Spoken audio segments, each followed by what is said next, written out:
कहानी स्टार्ट होती है और हमें सैम्यूल नाम का एक रिपोर्टर दिखाया जाता है जो एक ऐसे आइलैंड पे आ चुके हैं जहाँ पे पता नहीं क्यों लेकिन सभी लोग सो रहे होते हैं। अब सैम्यूल वहाँ पे अकेला सभी की फोटो खींचता रहता है। दरअसल उस आइलैंड पे ऐसी अजीब घटना हुई थी जिसके बाद जो भी वहाँ पे सोया वो उठा ही नहीं। और ये चीजें इतनी अजीब थी कि जो व्यक्ति जहाँ पे काम कर रहा था वो उसी हालत में वहीं सो चुका था, चाहे वो बस हो, मॉल हो या कोई स्विमिंग पूल हो। देखने में वो आइलैंड एक मुर्दों का घर लग रहा था, लेकिन ये सभी लोग मरे नहीं थे बल्कि इनकी सांसें चल रही थी। बस ये लोग गहरी नींद में सो गए और फिर उठे ही नहीं। और सबसे अजीब बात ये थी कि इस घटना का असर सिर्फ उन्हीं लोगों पे हुआ जो इस आइलैंड पे पहले से मौजूद थे, और इसके बाद से जो भी इस आइलैंड पे आ रहा था उस पे इस घटना का कोई असर नहीं हो रहा था। इस घटना का पता लगाने के लिए यहाँ पे रिसर्चर्स की टीम आती है, लेकिन उन्हें कुछ पता नहीं लगता असल में यहाँ पे हो क्या रहा है। और ये बात उन रिसर्चर्स के लिए भी बहुत अजीब थी। अब ये रिसर्चर सभी लोगों को अलग पहचान देने के लिए उनके हाथों पे अलग अलग टैग लगा देते हैं, जिसकी मदद से उन्हें ट्रैक किया जा सके और उन्हें पहचाना जा सके। इस आइलैंड पे बाहर से सभी का आना मना था, खास तौर पे रिपोर्टर्स का। और सैम्यूल तो इस फिल्म का मेन कैरेक्टर है, उसे भला कौन रोक सकता है। अब सैम्यूल एक बस के पास जाता है जहाँ पे सभी लोग सो रहे थे। यहाँ पे सारी चीजें उसे एक हॉरर मूवी का सीन दे रही थी। अब वो एक लेडी के हाथ से गोल्ड फिश का एक थैला निकालता है और उसे अपने साथ ले जाता है। अब वो इस मछली से ही अपनी सारी बातें शेयर करने लगता है, क्योंकि वही एक ऐसी चीज थी जो इस आइलैंड पे मूव कर रही थी। अब सैम्यूल एक घर पे आता है जहाँ पे उसे स्टेला नाम की एक लड़की सोई हुई नजर आती है। अब सैम्यूल क्योंकि एक अच्छा लड़का है और वो डिसाइड करता है कि वो स्टेला के सोने का फायदा नहीं उठाता बल्कि दूसरे कमरे में जाके सो जाता है। इसके बाद सैम्यूल एक सपना देखता है जिसमें वो देखता है वो और स्टेला एक मॉल में है और सैम्यूल उससे बात करने की कोशिश करता है, लेकिन स्टेला तो उसे सपना में भी भाव नहीं देती। अब सैम्यूल उठता है और वो स्टेला से बातें करने लगता है और इसके बाद वो कुछ और फोटो क्लिक करने के लिए घर से बाहर जाता है। और यहाँ पे सैम्यूल देखता है कि जानवरों पर इस घटना का कोई असर नहीं हुआ था। फिर वो एक चर्च में जाता है जहाँ पे वो देखता है कि यहाँ पे भी सभी लोग गहरी नींद सोए हुए थे। अब यहाँ पे तो सैम्यूल सबसे पहले अच्छी अच्छी फोटो क्लिक करता है और इसके बाद आराम से बैठ के गॉड से प्रे करने लगता है। और यहाँ पे सैम्यूल एक बार फिर से अपने सपनों की दुनिया में चला जाता है और एक बार फिर से वो अपने सामने स्टेला को देखता है, लेकिन इस बार ये अपना अपना इंट्रो देते हैं और एक दूसरे से बातें करने लगते हैं। और यहाँ पे स्टेला सैम्यूल से पूछती है कि वो यहाँ पे क्या करने आया है। फिर वो सोचती है शायद सैम्यूल को पैसों की जरूरत है तभी वो यहाँ पे रिपोर्टर बन के आया है, लेकिन सैम्यूल उसे बताता है कि वो यहाँ पैसों के लिए नहीं आया बल्कि वो किसी और मकसद के लिए आया है। अब जब सैम्यूल अपने सपने से उठता है तो वो स्टेला की सारी डायरीज और किताबें पढ़ने लगता है, जिससे उसे स्टेला के बारे में सारी बातें पता लगने लगती हैं। और इसके बाद रोज से सैम्यूल सोने के बाद स्टेला के सपने देखता है और उससे बातें करने लगता है। और एक दिन वो स्टेला से पूछ लेता है कि इतनी गहरी नींद सोने से उसे कैसा फील हो रहा है। और स्टेला उसे बताती है कि ये एकदम से डार्कनेस वाली फीलिंग है जिसमें तुम खुद से कुछ भी नहीं कर सकते। सैम्यूल स्टेला की बातों को बहुत बारीकी से सुन भी रहा था और समझ भी रहा था और इसी तरह कई दिन गुजर जाते हैं, लेकिन सैम्यूल अभी भी अपने काम में बिजी था। और एक दिन वो एक जगह पे आता है जहाँ पे उसे बालून से भरी हुई एक कार नजर आती है। अब सैम्यूल उसकी कुछ फोटो क्लिक करने लगता है, लेकिन तभी वहाँ पे रिसर्चर्स का एक ग्रुप आ जाता है, लेकिन सैम्यूल ने उन्हें पहले ही देख लिया था इसलिए वो चुप जाता है। अब सैम्यूल फिर से स्टेला के घर में आ जाता है। सैम्यूल इन बातों से बहुत ज्यादा तंग आ चुका है और इसलिए वो डिसाइड करता है कि वो अब घर चला जाएगा। और इसके बाद जब वो अपने बोट के पास जाता है तो वहाँ का नज़ारा देख के वो बहुत शौक रह जाता है।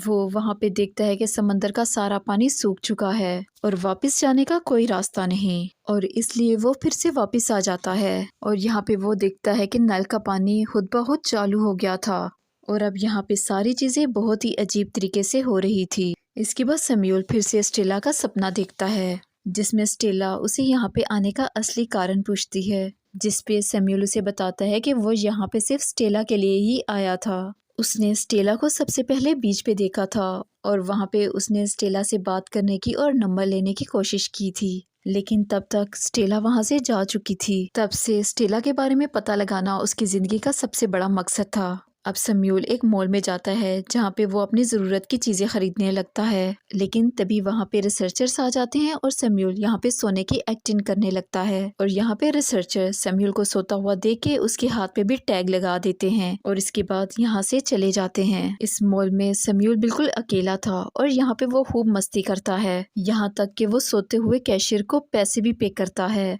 और इसके बाद वो फिर से स्टेला के घर में आ जाता है। अब यहाँ पे वो स्टेला की सारी चीज़ों को बहुत बारीकी से ऑब्जर्व करने लगता है ताकि वो जान सके कि कौन कौन सी ऐसी चीज़ें हैं जो स्टेला को बहुत पसंद हैं और जब स्टेला होश में आए तो वो उसे इम्प्रेस कर सके। यहाँ पे उसे स्टेला का एक टेप रिकॉर्डर भी मिलता है जिसमें स्टेला ने अपनी पसंद की सारी चीज़ें रिकॉर्ड करके रखी थी, जैसा कि बार्बी डॉल, टाइपराइटर की आवाज़, पानी पे चलती हुई कश्ती उसे बहुत पसंद है। अब सम्यूल इन सभी चीज़ों को लाके स्टेला के रूम में रख देता है ताकि स्टेला जब भी जागे इन चीज़ों को देखे तो बहुत खुश हो। इसी बीच में स्टेला ने ये भी बताया था कि समंदर के किनारे एक लंबी ड्राइव करने का बहुत शौक है। और ये सभी बातें सुनने के बाद सम्यूल एक बार फिर से अपने सपनों की दुनिया में चला जाता है जहाँ पे वो देखता है कि स्टेला उसके साथ ड्राइव पे जाने के लिए तैयार है। स्टेला उसे एक सोते हुए आदमी की गाड़ी ले जाने का बोलती है जिसपे सम्यूल उसे कहता है, देखो यार, हम चोरी नहीं कर सकते। इस पे स्टेला हंसते हुए कहती है कि हम कोई चोरी नहीं कर रहे, हम तो कुछ देर के लिए गाड़ी उधार ले रहे हैं। स्टेला अब उस आदमी के घर जाती है और गाड़ी की चाबी ले आती है। अब वो दोनों एक लंबी सैर पे निकल गए थे। थोड़ी बात सम्यूल अपने सपने से बाहर आ जाता है। यहाँ पे वो देखता है कि कुछ डॉक्टर स्टेला को देखने के लिए आए हैं। दरअसल ये डॉक्टर हर हफ्ते घूमकर इसी तरह सबका चेकअप किया करते थे। इन्हें देख के सम्यूल गाड़ी में छुप जाता है। अब डॉक्टर्स भी स्टेला को चेक करके यहाँ से चले गए थे। अब इन डॉक्टर्स के जाने के बाद सम्यूल अलमारी से बाहर आता है और स्टेला का हाथ पकड़कर नीचे फर्श पे ही लेट जाता है। अब अगले दिन फिर से सम्यूल वो टेप रिकॉर्डर सुनने लगता है। अब वो स्टेला की नापसंद चीजों के बारे में जानता है जिसमें स्टेला ने खासतौर पे अपने अकेलेपन के बारे में बात की हुई थी। उसने कहा था, भला मैं अकेले रहती हूँ लेकिन ये अकेलापन मुझे बिल्कुल भी पसंद नहीं। जिसके बाद सम्यूल फिर से सो गया था। अब सम्यूल फिर से अपने सपने में स्टेला से बात करता है। वो कहता है कि मैं जानता हूँ कि तुम्हें अकेलापन बिल्कुल भी पसंद नहीं और हर किसी का जिंदगी में कोई ना कोई पार्टनर जरूर होता है। क्या पता आने वाली जिंदगी में हम एक दूसरे के साथ मिलके रह सकें। उसकी इस बात पे स्टेला कहती है कि मुझे तो ऐसा कुछ भी नहीं लगता। ये सारी बातें सुन के सम्यूल को अंदाजा हो गया था कि शायद वो फजूल में ही अपना वक्त बर्बाद कर रहा है और यहाँ पे रुका हुआ है। अब वो एक बार फिर से यहाँ से जाने का फैसला करता है, लेकिन इस बार भी वो नहीं जा पाता और घर आके स्टेला की मनपसंद चीजें बना के खाने लगा था। अब एक बार फिर से उसे अपना सपना आता है। सपने में स्टेला उसे कहती है कि तुम यहाँ से चले जाओ। वो कहती है कि जिस स्टेला को तुम किताबों और डायरी के जरिए से जानते हो वो असल जिंदगी में इससे बहुत मुख्तलिफ है। अब सम्यूल भी सोचने लगा था कि शायद स्टेला सच कह रही है। जिस लड़की से मैंने आज तक बात नहीं की उसे मुझसे प्यार कैसे हो सकता है। लेकिन ये सब स्टेला ने सिर्फ उसे अपने सपने में कहा था और असल बात स्टेला के दिल में क्या थी वो तो सम्यूल खुद भी नहीं जानता था। अब जब तीसरी बार सम्यूल यहाँ से जाने लगता है, न जाने उसे क्या हो गया था। उसे रास्ते में बहुत ज्यादा प्यास लगती है और उसकी प्यास बुझने का नाम ही नहीं ले रही थी। वो जितना भी पानी पीता उसकी प्यास और भी बढ़ती जाती और इसके साथ साथ उसे बहुत ज्यादा नींद भी आ रही थी। उसे ये बात तो पता लग गई थी कि उस पे भी इस आइलैंड की आबो हवा का असर होने लगा था। अब वो गिरते पड़ते किसी तरह भी स्टेला के घर पे पहुंच जाता है और स्टेला के हाथ पे अपना हाथ रख के सो गया था। लेकिन अगली सुबह वो जाग गया था। लेकिन सम्यूल इस बात को अच्छे से समझ गया था कि वो भी जल्द ही इन लोगों की तरह नींद में जाने वाला है। इसलिए वो टाइप करके बहुत सारे नोट्स लिखता है और इस आइलैंड के बाकी लोगों की तरह नींद में चला जाता है। अब हम कुछ देर बाद देखते हैं कि स्टेला के जिस्म में भी हरकत होने लगी थी। वो नींद से जाग चुकी थी लेकिन उसके जिस्म में जरा सी भी ताकत नहीं थी क्योंकि वो पूरे 3 हफ्तों की नींद के बाद जागी थी। वो हिम्मत करके उठती है और किसी तरह से नल के पास पहुंच के पानी पीने लगती है। लेकिन तभी उसकी नजर एक दूसरे टूथब्रश पे पड़ती है और उसे लगता है कि शायद उसके अलावा कोई और भी इस घर में रह रहा है। और इस बात पे उसे बहुत ज्यादा गुस्सा आ रहा था क्योंकि उसे पता लग गया था कि सम्यूल ने उसकी डायरी को पढ़ा और उसकी रिकॉर्डेड बातों को भी सुना है। अब वो उसे मार के जगाने की कोशिश करती है मगर कोई फायदा नहीं था।